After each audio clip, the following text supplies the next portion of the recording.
So today we're going to be showing you guys how to press any F key on the top on a 60% keyboard. This is what you got to do. So what you want to do, press FN, and if you want F12, F12. That's it. It's really easy. Just press FN and then the key you want. And guys, I'm also going to teach you how to click on the Windows key on a 60% keyboard. What you want to do is look for the Windows key, and as you can see, it's over here, right here. So what you want to do is put your finger over the key. You see, as I'm doing it. And then what you want to do is put pressure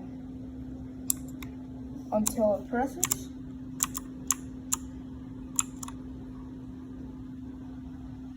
And then it works.